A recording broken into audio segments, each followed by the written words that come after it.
नमस्कार सभी विद्यार्थियों का पाई डिफेंस एकेडमी के ऑनलाइन प्लेटफॉर्म ऑनलाइन एप्लीकेशन में स्वागत है। भौतिक विज्ञान फिजिक्स के अंतर्गत अभी हम वेव ऑप्टिक्स तरंग प्रकाशिकी का अध्ययन कर रहे हैं। तरंग प्रकाशिकी में कल मैंने आपको व्यतिकरण के बारे में पढ़ाया था। आज की क्लास में हम विवर्तन के बारे में पढ़ेंगे। प्रकाश का विवर्तन किस प्रकार होता है और उसके ऊपर एयरफोर्स में कैसे सवाल पूछे जाते हैं। तो देखिए, प्रकाश का विवर्तन क्या है।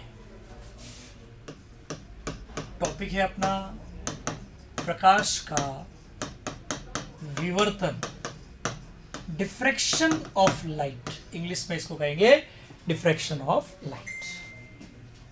देखिए, जब प्रकाश किसी माध्यम से गुजरते हुए किसी सतह पर टकराता है, गुड इवनिंग ओम प्रकाश, जब प्रकाश किसी माध्यम से गुजरते हुए सतह से टकराता है और सतह से टकराकर उसकी ज्यामितीय छाया में प्रवेश कर जाता है, तो इस घटना को हम विवर्तन कहते हैं।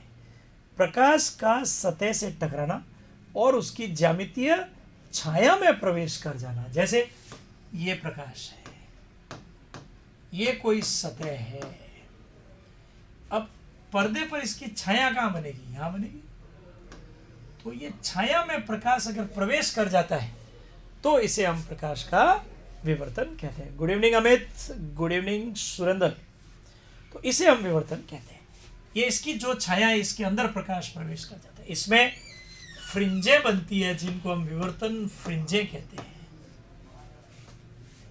तो प्रकाश का किसी अवरोधक या द्वारक से टकराना और टकरा कर उसकी ज्यामितीय छाया में प्रवेश कर जाना, यही प्रकाश का विवर्तन है।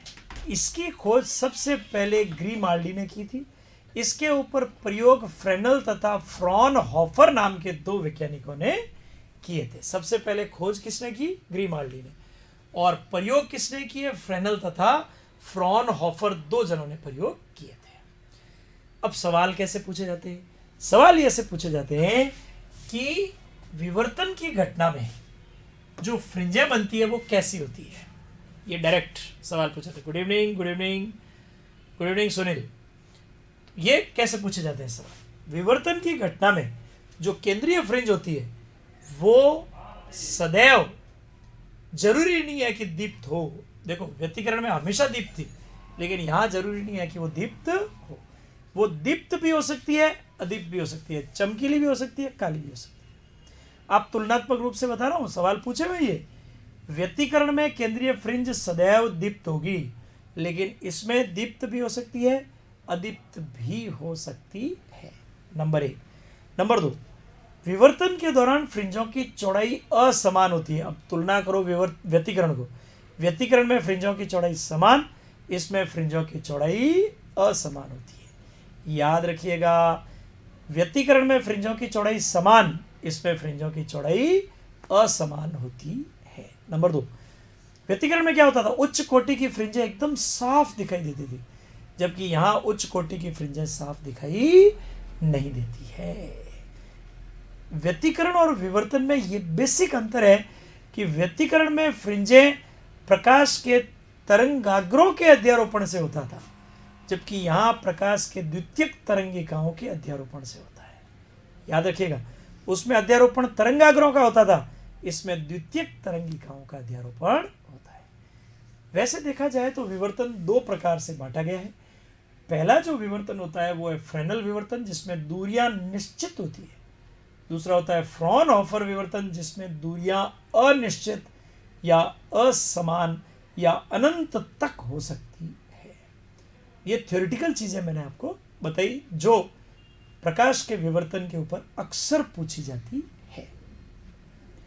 फिर एक और क्वेश्चन पूछा जाता है, विवर्तन की आवश्यक शर्त क्या है? तो प्रकाश के विवर्तन की आवश्यक शर्त है कि जो विवर्तक है, ये विवर्तक होता है, जो अवरोधक या द्वारक है, इसका जो आकार है, इसकी साइज मान लो a है, तो ये जो आकार है वो लगभग लैम्बडा के बराबर होना चाहिए। यानी प्रकाश के तरंगदैर्घ्य की कोटि का होना चाहिए। यह सवाल भी कई बार पूछा हुआ है। विवर्तन की आवश्यक शर्त क्या है? विवर्तक का आकार प्रकाश के तरंग दैर्ध्य की कोटि का होता है। सवाल क्या है? विवर्तक का आकार प्रकाश के तरंग दैर्ध्य की कोटि का होता है। A should be nearly equal to lambda. A लगभग लैम्डा के बराबर होना चाहिए। आई रिपीट, विवर्तक का आकार प्रकाश के तरंग दैर्ध्य की कोटि का होना चाहिए। इसके ऊपर भी एयरफोर्स में सवाल आया हुआ है। क्या सवाल पूछा हुआ है? आप ध्यान से सुनिएगा। ध्वनि और प्रकाश में किसका विवर्तन आसानी से होता है? इसका उत्तर था ध्वनि का विवर्तन। ध्वनि का विवर्तन क्यों होता है? क्योंकि ध्वनि का तरंग दैर्ध्य ज्यादा होता है। तरंग दैर्ध्य ज्यादा होता है, इसलिए इस कोटि के विवर्तन आसानी से मिल जाते हैं। इस कोटि के विवर्तक आसानी से मिल जाते हैं, तो इस अवस्था में दरवाजे, खिड़कियां वगैरह सब उपलब्ध होती है, तो फटाफट विवर्तन होता है। तो ये सवाल भी बड़ा इंपॉर्टेंट है कि ध्वनि का विवर्तन प्रकाश की अपेक्षा आसानी से होता है। एक सवाल और पूछा हुआ है कि विवर्तन जो होता है वो कितनी दूरी तक होता है। इसके बारे में फ्रेनल ने बताया था। फ्रेनल, उसको हम फ्रेनल दूरी बोलते हैं।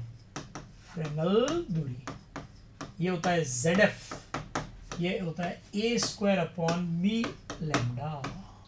बी नियतांक है, बी का मान जनरली 4 होता है, 4।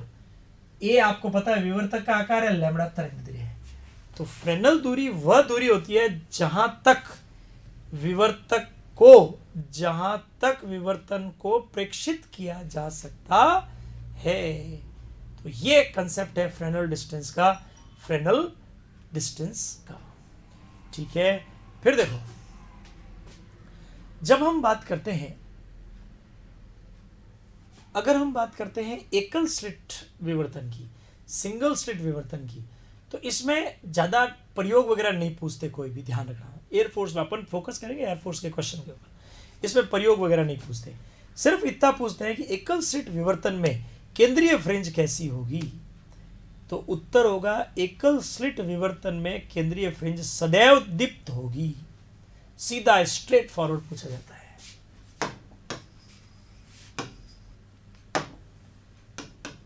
एकल स्लिट विवर्तन, एकल स्लिट विवर्तन में सिंगल एक स्लिट होती है, इसके ऊपर प्रकाश आपतित होता है और वो विवर्तित होकर प्रतिबिंबों का निर्माण करता है, यानी फ्रिंजों का निर्माण करता है। तो जब फ्रिंज प्रतिबिंब जो बनता है उसकी खासियत क्या होगी? तो उसमें यही पूछा जाता है कि केंद्रीय फ्रिंज कैसी बनेगी। तो हमेशा दीप्त, नंबर 1। दूसरा ये पूछा जाता है कि शर्त क्या होगी। जैसे मान लो अपने पास ये जो फ्रिंज चौड़ाई है, इसकी दीप्त जो स्लिट चौड़ाई है वो आपको मान लो दे दिया A। तो ऐसी अवस्था में इसमें पथांतर क्या होगा? तो इसमें पथांतर A sin थीटा होगा। कैसे? देखो, सवाल समझने का है, ये जोरदार कंसेप्ट है इसका। आप सोचोगे साइन थीटा कैसे होगा, यहाँ तो दूरी तो ये है। अब आप समझिएगा, बहुत मजेदार है। देखो, ये मुड़ी ना प्रकाश किरणें, यहां मैं अलग से चित्र बना के बता रहा हूं आपको। ये जैसे ये आकार A है, अब प्रकाश किरण एक यूं मुड़ी और एक यूं चली, ऐसे। तो ये और ये, इनके बीच में इन प्रकाश तरंगों के पथ का जो अंतर होता है वो पथांतर होता है। तो इसके लिए यहां एक लंब खींचना पड़ेगा। जब यह लंब खींचेंगे तो ये दूरी कितनी होगी? अगर ये कोण थीटा है, ये A है, तो ये A sin थीटा होगा। इसे हम कहते हैं पथांतर। कंसेप्ट समझना आप लोग। तो इसमें पथांतर पूछा जाता है, ये भी सीधा सवाल है। 2 सवाल बता दिए मैंने। एक तो इसमें केंद्रीय फ्रिंज कैसी होगी, तो दीप्त होगी। दूसरा पूछा जाता है पथांतर क्या होगा, तो पथांतर A sin थीटा होगा। ये सवाल पूछा जाता है। A चौड़ाई है वो दे रखी होगी, सीधा थीटा कोण दे रखा होगा, सीधा पथांतर निकालना होता है। जैसे आपको कहते साहब 2 मिलीमीटर की स्लिट है, कोण 60 डिग्री है, तो पथांतर बताओ, तो सीधा 2 sin 60 खत्म। तो 2 मिलीमीटर 2 × 10⁻³ sin 60 होता है √3/2। तो आंसर हो गया √3 मिलीमीटर। ये पथांतर हो गया, बस सीधा। तो आपको याद रखना है पथांतर क्या होगा, A sin थीटा। ये याद रखिएगा आप लोग। ठीक है, तो ए साइन थीटा पथांतर हो गया। और अब पथांतर की शर्तें पूछते हैं। तो यहां पर दीप्त फ्रिंज अगर बनेगी, मैं विवर्तन की बात कर रहा हूं, ध्यान रखना, व्यतिकरण से बिल्कुल उल्टा है। तो अगर दीप्त फ्रिंज बनेगी तो पथांतर जो होगा ए साइन थीटा वो होगा 2n-1 इंटू लैम्डा बाई 2। ये शर्त है, यानी ऑड नंबर्स विषम संख्याओं में होने चाहिए। ये दीप्त के लिए, दीप्त विवर्तन के लिए। और अगर अदीप्त फ्रिंज यानी काली फ्रिंज बन रही है तो n लैम्डा, ये अदीप्त के लिए। ये शर्तें भी डायरेक्ट एयरफोर्स में पूछी गई है। आई रिपीट, ये शर्तें भी सीधी पूछी गई। क्यों पूछी गई है? क्योंकि बच्चा कंफ्यूज होता है यहां पर। वो सोचता है कि दीप्त फ्रिंजों के लिए ए साइन थीटा जो है एन लैम्डा होना चाहिए। क्यों एन लैम्डा क्यों होना चाहिए? क्योंकि वो ये सोचता है कि एन लैम्डा व्यतिकरण में हमने पढ़ा था, तो बात सही है, व्यतिकरण में तो था एन लैम्डा, लेकिन विवर्तन में ठीक उल्टा हो जाता है। तो व्यतिकरण के अंदर पथांतर एन लैम्डा था दीप्त में, जबकि विवर्तन में अदीप्त में पथांतर एन लैम्डा हो जाता है। वापस समझा रहा हूं, देख लो एक बार फिर से। व्यतिकरण में दीप्त फ्रिंज के लिए पथांतर ए साइन थीटा एन लैम्डा था, जबकि यहां पर अदीप्त फ्रिंज में, विवर्तन में अदीप्त फ्रिंज में एन लैम्डा होगा। याद रखना है, एन लैम्डा मतलब समझे, 1 lambda, 2 lambda, 3 lambda, 4 lambda, 5 lambda, जरूरी नहीं है वहां एन लैम्डा लिखा हुआ है। आपको बोल देगा 6 लैम्डा, या बताओ कौन सा है, तो अदीप्त फ्रिंज की ये शर्त है। जबकि विषम संख्याओं में अगर आ जाए, जैसे 3 lambda by 2, 5 lambda by 2, 7 lambda by 2, 9 lambda by 2, तो वो शर्त है दीप्त फ्रिंज की। ओके, क्लियर हो गया? तो व्यतिकरण से ठीक उल्टा, ठीक उल्टा। अब इसके ऊपर एक गजब का लॉजिकल सवाल पूछा हुआ है कि अगर यंग के द्विस्लिट प्रयोग में एक स्लिट को अंगूठे से बंद कर दें तो क्या हो जाएगा? तो यंग के द्विस्लिट प्रयोग में एक स्लिट को अंगूठे से बंद करते ही सिर्फ एक ही स्लिट रह जाएगी। एक स्लिट रहते ही क्या हो जाएगा? विवर्तन हो जाएगा। एकल स्लिट से क्या होता है? विवर्तन। विवर्तन होगा, इसका मतलब क्या हुआ? शर्तें बिल्कुल उल्टी हो गई। शर्तें उल्टी हो गई मतलब जहां दीप्त बन रही थी वहां अदीप्त बन जाएगी, जहां अदीप्त बन रही थी वहां दीप्त बन जाएगी। इसी कंसेप्ट पे मैंने ये सवाल आपको बताया, पूछा गया सवाल है, ये सवाल भी आया हुआ है। क्या सवाल है? वापस आई रिपीट, अगर हम किसी यंग के डबल स्लिट प्रयोग में एक स्लिट को अंगूठे से बंद कर दें तो क्या होगा? तो व्यतिकरण की जगह विवर्तन होगा, जहां दीप्त थी वहां अदीप्त बन जाएगी, अदीप्त थी वहां दीप्त बन जाएगी। ठीक है, अब हम बताते हैं आपको विभेदन क्षमता के बारे में, विभेदन सीमा के बारे में।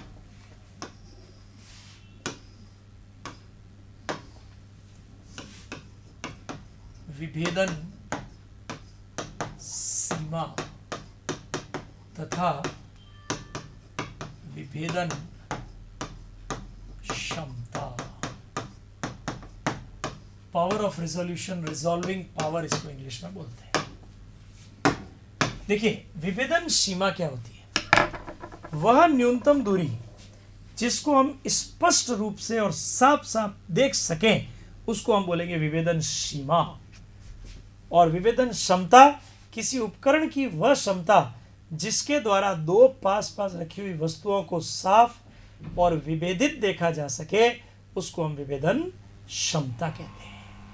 वापस देखो, विभेदन सीमा वह न्यूनतम दूरी जिसके कारण हम दो वस्तुओं को, जो पास पास वस्तुएं उनको स्पष्ट और साफ साफ देख सकें, वो विभेदन सीमा। और किसी उपकरण की वह क्षमता जिसकी सहायता से हम वस्तुओं को स्पष्ट देख सकें, वो विभेदन क्षमता। आप याद रखना, विभेदन क्षमता जो होती है, रिजॉल्विंग पावर, वो हमेशा 1/, विभेदन सीमा होती है। ये भी सवाल एयरफोर्स में पूछा हुआ है, ये भी एयरफोर्स में आया हुआ है कि रिजॉल्विंग पावर और रिजॉल्विंग लिमिट में क्या फर्क है। तो दोनों एक दूसरे के व्युत्क्रमानुपाती होते हैं, यानी RP = 1/d मिनिमम। विभेदन सीमा को d मिनिमम, न्यूनतम दूरी कहते हैं। अब विभेदन सीमा अलग अलग चीजों के लिए अलग अलग होती है, समता भी अलग अलग चीजों के लिए अलग अलग होती है। जैसे हम सबसे पहले बात करते हैं मानव आंख। मानव आंख के लिए डी मिनिमम जो होता है वो होता है 1 मिनट, यानी 1/60 डिग्री, और आरपी जो होगा वो उल्टा हो जाएगा 1/1 मिनट या 60 डिग्री। इसका मतलब यह है कि हम लोग अपनी आंख से 1 डिग्री के 60वें भाग को देख सकते हैं अगर अपनी आंखें सही है तो क्लियर देख सकते हैं। ये विभेदन सीमा और आंख की विभेदन क्षमता 60 डिग्री, ये मानव आंख के नाम है। अब सूक्ष्मदर्शी, संयुक्त सूक्ष्मदर्शी, संयुक्त सूक्ष्मदर्शी की जो डी मिनिमम होती है वो होती है λ/2 म्यू साइन थीटा, जबकि रिजॉल्विंग पावर इसका उल्टा कर दो 2 mu sine theta upon lambda. Numerical नहीं आता इसके ऊपर, सीधा फॉर्मूला पूछते हैं, ध्यान रखना, ठीक है। और एक होता है दूरदर्शी, दूरदर्शी के लिए डी मिनिमम होता है lambda upon small 1.22 sorry 1.22 lambda upon capital D, जबकि आरपी इसका उल्टा हो जाएगा डी अपॉन 1.22 लैम्डा। ये इसका कंसेप्ट है। इसमें एक बार वापस देखें पूरा। मानव आंख के लिए विभेदन सीमा 1 मिनट या 1/60 डिग्री, जबकि विभेदन क्षमता 60 डिग्री। संयुक्त सूक्ष्मदर्शी के लिए D minimum λ/2 mu sine theta, जबकि RP 2 mu sine theta upon lambda. दूरदर्शी के लिए 1.22 λ/d, जबकि RP D upon 1.22 lambda. Lambda तरंगदैर्घ्य है, म्यू अपवर्तनांक है, थीटा कोण है जो आपको दे रखा होगा, थीटा कोण है जो दे रखा होगा, सीधा कंसेप्ट है। दूसरा, दूरदर्शी के लिए डी जो है वो अभिदृश्यक का व्यास है, डी ध्यान, लैम्डा तरंगदैर्घ्य है, डी अभिदृश्यक का व्यास है, ये भी दे रखा होगा, अभिदृश्यक का व्यास, ये भी आपको दे रखा होगा। ओके, तो ये हो गया मानव आंख के बारे में, सूक्ष्मदर्शी और दूरदर्शी के बारे में डायरेक्ट फॉर्मूले पूछे जाने की प्रबल संभावना है।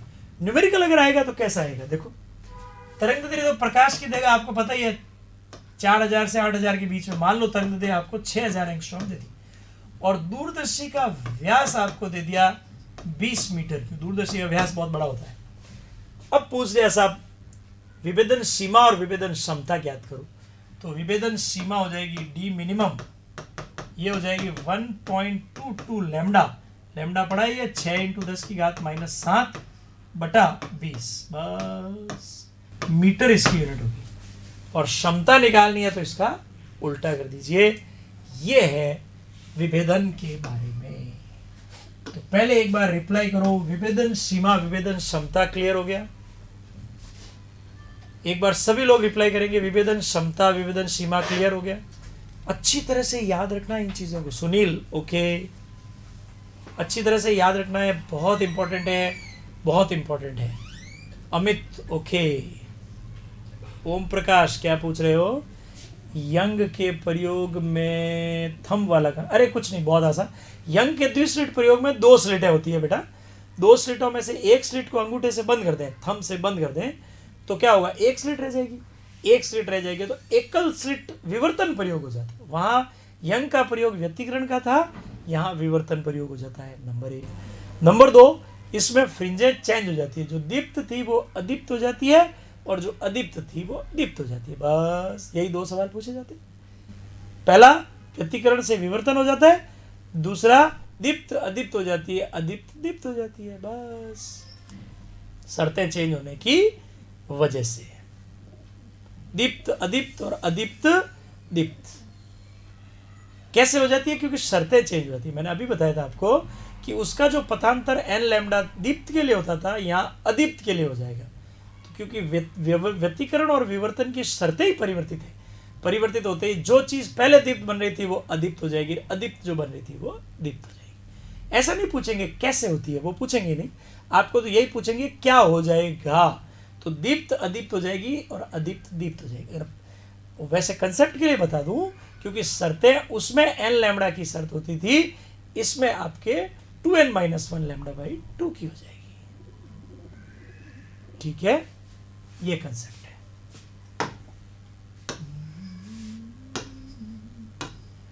ये तो था विवर्तन।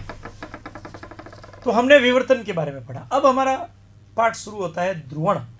ध्रुवण क्या है? तीसरा भाग है इसका ध्रुवण। ध्रुवण का तात्पर्य क्या है? देखिए, हम ध्रुवण पढ़ें, ध्रुवण से पहले हमें अध्रुवित प्रकाश के बारे में पढ़ना होगा। देखो, दो प्रकार का प्रकाश होता है, एक ध्रुवित प्रकाश, एक अध्रुवित प्रकाश। अध्रुवित प्रकाश क्या है? देखिए, प्रकाश में विद्युत क्षेत्र और चुंबकीय क्षेत्र दो होते हैं, आपको पता है, क्योंकि प्रकाश विद्युत चुंबकीय तरंग है, जिसमें इंपॉर्टेंट विद्युत क्षेत्र होता है। क्यों? क्योंकि वो आंख की रेटिना को प्रभावित करता है। वापस आई रिपीट, किसी भी प्रकाश में दो क्षेत्र होते हैं, लंबवत होते हैं आपस में, विद्युत क्षेत्र और चुंबकीय क्षेत्र। क्यों? क्योंकि ये विद्युत चुंबकीय तरंगें होती है, प्रकाश विद्युत चुंबकीय। इसमें इंपॉर्टेंट विद्युत क्षेत्र होता है, क्योंकि आंख की रेटिना को प्रभावित करता है। इसलिए हम ध्रुवण में जितने भी सदिश पढ़ेंगे वो सब विद्युत क्षेत्र सदिश पढ़ेंगे, नंबर 1। नंबर 2, ध्रुवण की घटना सिर्फ और सिर्फ अनुप्रस्थ प्रकृति में होती है, अनुदैर्ध्य प्रकृति में नहीं होती। जैसे ध्वनि का ध्रुवण नहीं हो सकता, केवल प्रकाश का या विद्युत चुंबकीय तरंगों का ही हो सकता है।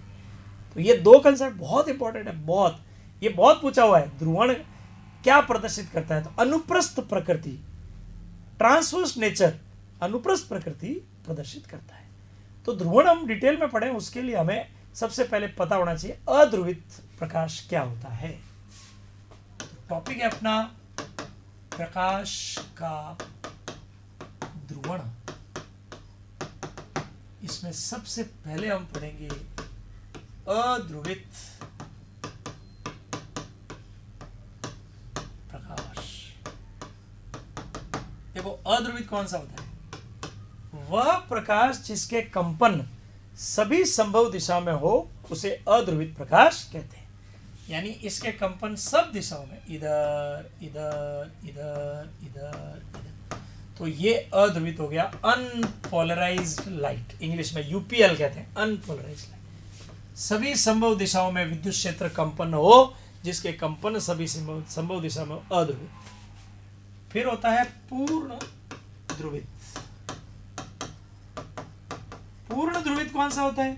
जिसके कंपन एक निश्चित तल में या एक निश्चित दिशा में हो, डॉट भी हो सकते हैं, एरो भी हो सकते हैं, चारों तरफ नहीं होते। तो ये कंप्लीटली पोलराइज्ड लाइट, सीपीएल बोलते हैं। ठीक है, तो ये है, इसका मतलब क्या हुआ? इसका मतलब तल में, इसका मतलब तल के लंबवत। डॉट डॉट डॉट मतलब तल के लंबवत, और एरो मतलब तल के अंदर। तो ये पूर्ण ध्रुवित के लिए है, कंप्लीटली पोलराइज्ड लाइट के लिए। वापस देखो, अध्रुवित में सभी संभव दिशाओं में, पूर्ण ध्रुवित में एक निश्चित तल या एक निश्चित दिशा में ही हो। तो ये है विद्युत क्षेत्र सदिशों के कंपनों के आधार पर पूर्ण ध्रुवित और अध्रुवित के बारे में। कुछ ऐसी तरंगें भी होती है जो आंशिक ध्रुवित होती है। आंशिक ध्रुवित वो होती है जो न तो पूर्ण ध्रुवित हो न अध्रुवित हो, उन्हें हम कहते हैं आंशिक ध्रुवित। आंशिक ध्रुवित, जो न पूर्ण ध्रुवित हो न अध्रुवित हो। इसमें क्या होगा? देखो, डॉट भी होंगे, एरो भी होंगे, दोनों होंगे। तो इसको हम बोलेंगे पार्शियली पोलराइज्ड लाइट, आंशिक ध्रुवित प्रकाश। यह है ध्रुवण।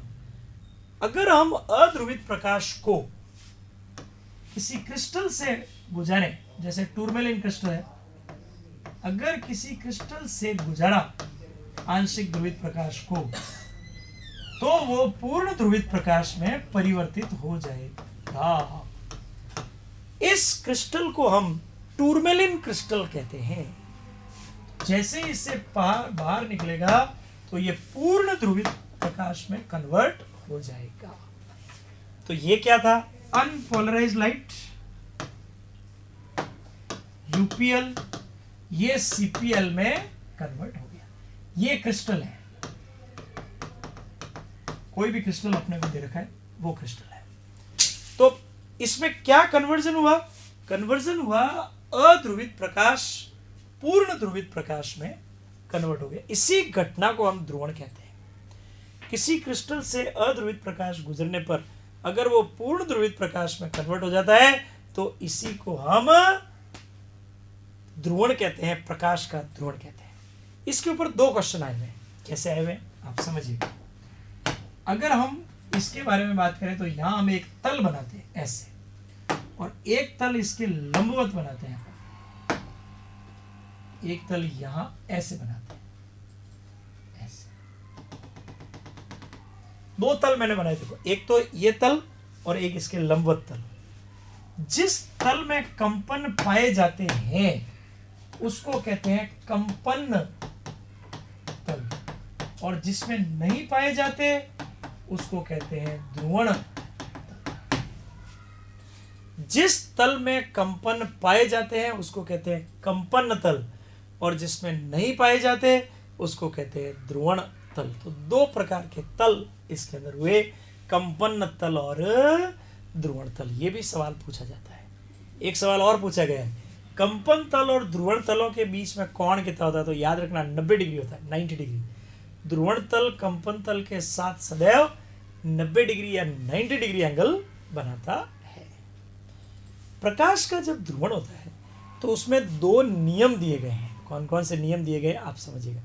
एक नियम है ब्रूस्टर का नियम, ब्रेवस्टर्स लॉ कहते हैं, और एक नियम मेलस का नियम। ये ध्रुवण के 2 बहुत इंपॉर्टेंट नियम हैं। क्या क्या है आप समझिए। पहला है ब्रूस्टर का नियम। ब्रूस्टर का नियम है mu is equal to 10 IP। यानी क्या नियम कहता है कि ध्रुवण कोण की स्पर्शज्या, ध्रुवण कोण की स्पर्शज्या सदैव अपवर्तनांक के बराबर होगी। Tangent of angle of polarization is equal to refractive index. और दूसरा इसी के ऊपर ओम प्रकाश सही बता रहे हो, इसी के ऊपर IP plus R is equal to 90 हो जाएगा। यानी ध्रुवण कोण तथा अपवर्तन कोण सदैव आपस में 90 डिग्री बनाएंगे। यानी ध्रुवित किरण और अपवर्तित किरण परस्पर लंबवत होगी। एक तो ये इंपॉर्टेंट है। दूसरा, जब ध्रुवण होता है तो उसमें तीव्रता पे फर्क पड़ता है। तो इसके लिए तीव्रता के लिए एक मेलस का नियम दिया गया। मेलस का नियम, मेलस भाई कहता है कि तीव्रता जो होती वो समानुपाती होगी cos स्क्वायर थीटा की। I is equal to I not cos square theta. यानी किसी भी ध्रुवक से पारित प्रकाश की तीव्रता उनके मध्य के कोण के कोज्या के वर्ग के समानुपाती होगी। Intensity of polarized light passing should be directly proportional to square of cosine of angle between 2 polaroids। ये कंसेप्ट होता है। इसमें आपने पोलरॉइड कैसे रखे हैं? अगर आपने पोलरॉइड यू रखे हैं, एक ध्रुवक ऐसे रखा है, एक ध्रुवक ऐसे रखा है, तो इसको हम कहते हैं समांतर व्यवस्था। समांतर व्यवस्था में थीटा बराबर हो जाएगा 0। तो प्रकाश की तीव्रता अधिकतम। और अगर आपने ऐसे रखा, एक को यूं और एक को यूं, तो थीटा बराबर 90। अब यहां पे 90 रखिए, cos 90 0 हो जाएगा, तो तीव्रता ही नहीं आएगी, प्रकाश की तीव्रता 0 हो जाएगी। तो इसमें प्रकाश की तीव्रता अधिकतम, इसमें प्रकाश की तीव्रता 0, इंटेंसिटी ऑफ लाइट 0। ये इसका मेलस का नियम है। कुछ छोटे इनके ऊपर न्यूमेरिकल्स पूछे जाते हैं। जैसे इसके ऊपर न्यूमेरिकल बहुत आसान न्यूमेरिकल आते हैं। जैसे आपको IP कह दिया साहब, IP 60 डिग्री है, तो बताओ अपवर्तनांक क्या होगा? तो tan 60 tan 60 का मान क्या था, √3 मतलब 1.73, खत्म हो गया। इसके ऊपर और पूछ सकते हैं कि साहब ध्रुवण कोण का मान अगर 60 डिग्री तो अपवर्तन कितना होगा, तो 60 - 90 - 60 यानी 30। तो ऐसे पूछ सकते हैं। इसके ऊपर पूछ सकते हैं यदि कोण 30 डिग्री, 60 डिग्री, 0 डिग्री, 90 डिग्री हो तो तीव्रता कितनी होगी, तो आई नॉट के टर्म में आएगी। आई नॉट दे रखा होता है, जनरली तो देते नहीं, आई नॉट की टर्म में ही पूछते हैं ज्यादातर। अभी तक एयरफोर्स में जितने सवाल है ना, वो आई नॉट के पदों में पूछे, सिर्फ थीटा कोण दिया होता है। तो ऐसे पूछते हैं 0 डिग्री है तो आई नॉट cos 0 1 होता है, 60 डिग्री है cos 60 होता है 1/2, 1/2 का स्क्वायर हो जाएगा 1/4, तो आई नॉट बटा 4। ज्यादातर सवाल 0 और 60 डिग्री और 90 डिग्री पर पूछे गए। तो 0 पे तो हो जाएगा आई नॉट, 60 डिग्री पे हो जाएगा आई नॉट बटा 4, और 90 डिग्री पे हो जाएगा 0। ये सवाल आए हुए। अब जब ध्रुवण होता है तो ध्रुवण की घटना का कुछ कंसेप्ट है। क्या कंसेप्ट है? प्रकाश का ध्रुवण ये होता है एक तो परावर्तन द्वारा, एक होता है अपवर्तन द्वारा, एक होता है द्वि अपवर्तन द्वारा, एक होता है द्विवर्णता द्वारा, और साहब एक होता है प्रकीर्णन द्वारा। ये टोटल घटनाएं ध्रुवण इतने तरीकों से कर सकते हैं, ये इतने तरीकों से हो सकता है। डिटेल नहीं पूछते कोई भी। अब मैं बताऊंगा उसी टाइप के क्वेश्चन आते हैं। ये कोई 12th का एग्जाम नहीं है जिसमें डिटेल में पूछा जाएगा। जो एयरफोर्स में आते हैं वो बता रहा हूं आपको, ठीक है।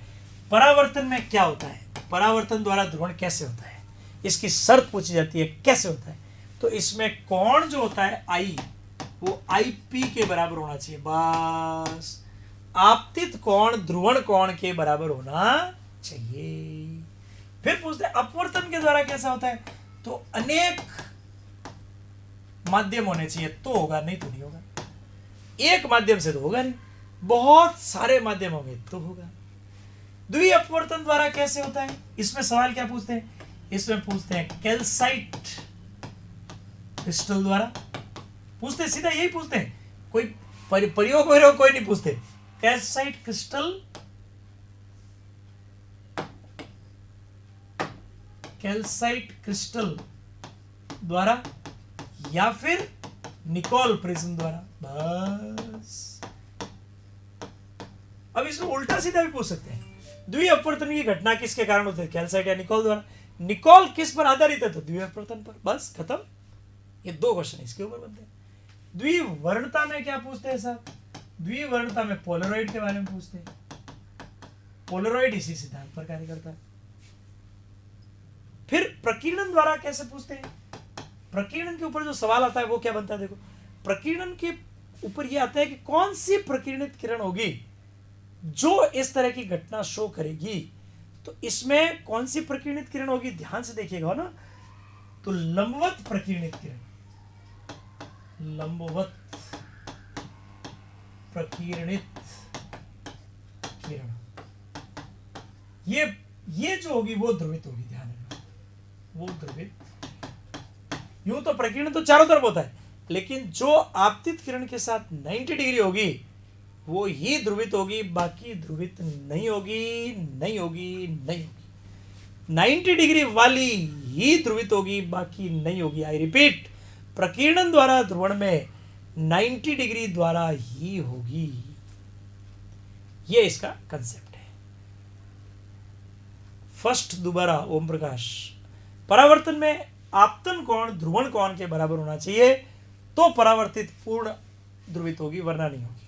आपतन कोण का मान ध्रुवण कोण के, आई रिपीट, आपतन कोण का मान ध्रुवण कोण के बराबर होना चाहिए तो ही होगा, वरना ध्रुवण नहीं होगा, बस।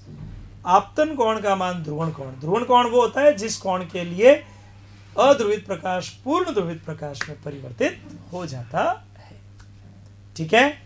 तो ये तो हुए इसके ऊपर कंसेप्ट। ये मैंने आपको पूरा निचोड़ बता दिया, सारा पूरे रसायन का निचोड़ है ये, फिजिक्स का पूरा निचोड़ निकाल दिया इसका। अब सुनो मेरी बात, कुछ सवाल पोलरॉइड के उपयोगों के ऊपर पूछे हुए हैं, थ्योरेटिकल सवाल। तो पोलरॉइड द्विवर्णक कहाँ काम आता है? जैसे एसी का डब्बा होता है, एसी का डब्बा, ट्रेन का एसी का डब्बा होता है, या हवाई जहाज की खिड़कियां होती है, वायुयान की खिड़कियां होती है। हवाई जहाज या वायुयान की खिड़कियां या ट्रेन का एसी का डब्बा जो होता है, उसकी खिड़कियां किसकी बनी होती है? तो उत्तर आएगा पोलरॉइड की बनी होती है। क्यों बनी होती है? ताकि प्रकाश की तीव्रता को कम कर सके। अदरवाइज क्या होगा कि अपन आंखें नहीं खोल पाएंगे, इतनी तीव्रता होगी। तो पोलरॉइड वहां काम आता है। दूसरा, पोलरॉइड का काम शक्कर के विलयन की सांद्रता ज्ञात करने में होता है। जो शुगर पेशेंट होते हैं ना, उसका यूरिन सैंपल का टेस्ट पोलरॉइड के द्वारा किया जाता है, तो पोलरॉइड वहां यूज होता है। तो ये सवाल भी बड़ा इंपॉर्टेंट है। तीसरा, पोलरॉइड का उपयोग होता है, अपन जो धूप के चश्मे पहनते हैं उसमें प्रकाश की तीव्रता को कम करने के लिए पोलरॉइड का उपयोग होता है। कहते हैं ना पोलरॉइड ग्लासेस, ऐसे बोलते हैं, महंगे आते हैं, रे बैन के चश्मे वगैरह होते हैं, वो महंगे आते हैं, तो वो पोलरॉइड का उपयोग होता है धूप के चश्मों में।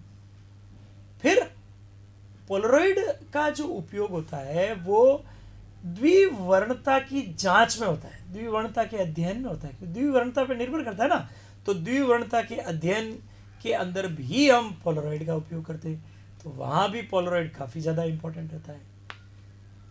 फिर ऐसा भी पूछा जाता है कि गाड़ी, बढ़िया जो महंगी कारें होती है, अच्छी महंगी कारें होती है, उन महंगी कारों का जो विंड स्क्रीन होता है, विंड स्क्रीन मतलब आगे वाला कांच जो होता है, वो किसका होता है? वो पोलरॉइड का बना होता है। आगे वाला जो कांच होता है वो पोलरॉइड का बना होता है, ताकि रात के समय सामने से कोई ट्रक आ रही है, बस आ रही है, उसकी जो चकाचौंध होती है वो हमारी आंखों के ऊपर नहीं आए, इसलिए उसके कांच पोलरॉइड के बनाए जाते हैं। ये सवाल आ सकता है। ऐसे छोटे छोटे लॉजिकल क्वेश्चन ज्यादा पूछे जाते हैं। वाहनों की हेडलाइटों में पोलरॉइड लगाए जाते हैं ताकि उसकी तीव्रता को नियंत्रित किया जा सके। तो हेडलाइट की बीम बहुत ज़्यादा तेज होगी तो अगले को दिक्कत होगी, तो इस वजह से हेडलाइटों में भी पोलरॉइड ग्लासेस का उपयोग किया जाता है। तो ये कुछ पोलरॉइड के उपयोग थे जो मैंने आपको बताए। ये ध्रुवण था, इसको हम ध्रुवण कहते हैं। देखिए, हम किसी भी प्रकाश को अगर चेक करना चाहें कि वो ध्रुवित है या नहीं है, तो इसको चेक करने के दो तरीके हैं। एक तो आप पोलरॉइड का उपयोग कर लीजिए, नंबर एक, और दूसरा आप उपयोग कर लीजिए निकोल प्रिज्म का। आप चाहे पोलरॉइड उपयोग करें, आप चाहे निकोल प्रिज्म उपयोग करें, जो आपकी इच्छा हो। पोलरॉइड का उपयोग करके भी हम चेक कर सकते हैं कि प्रकाश ध्रुवित है या नहीं है, और निकोल प्रिज्म का उपयोग करके भी हम चेक कर सकते हैं कि प्रकाश ध्रुवित है या नहीं है। तो ये कंसेप्ट है। पूछा जाता है ध्रुवित प्रकाश की जांच के लिए किसका उपयोग किया जाता है, तो या तो निकोल प्रिज्म का या तो पोलरॉइड का। तो ये कंसेप्ट भी काफी ज्यादा ध्रुवण में इंपॉर्टेंट होता है। तो ये था प्रकाश का ध्रुवण जो हमने पढ़ा। तो आज की क्लास में हमने प्रकाश का विवर्तन तथा प्रकाश का ध्रुवण पढ़ा। इसी के साथ तरंग प्रकाशिकी का जो पार्ट था वो खत्म हुआ। आगे की क्लास में अपन नया चैप्टर शुरू करेंगे, वो हम कल आपको बताएंगे। आप हमारे लगातार एप्लीकेशन से जुड़े रहें, इसका लाभ लेते रहें, आनंद लेते रहें। हम आपको जितने भी पॉसिबल सवाल है वो लगातार बताते जाएंगे।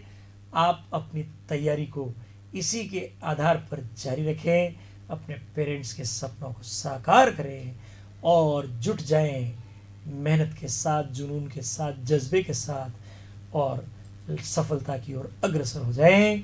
धन्यवाद, थैंक यू। मॉक टेस्ट के बारे में जहाँ तक बात है, आप बार बार मेरे को मैसेज कर रहे हो, ये चीज़ आप हनुमान जी को कहें। मॉक टेस्ट का डिसीजन हनुमान जी या लक्ष्मण जी लेंगे, मैं नहीं लूँगा। भौतिक विज्ञान, फिजिक्स से रिलेटेड आप कुछ भी मुझे कह सकते हैं। थैंक यू, धन्यवाद।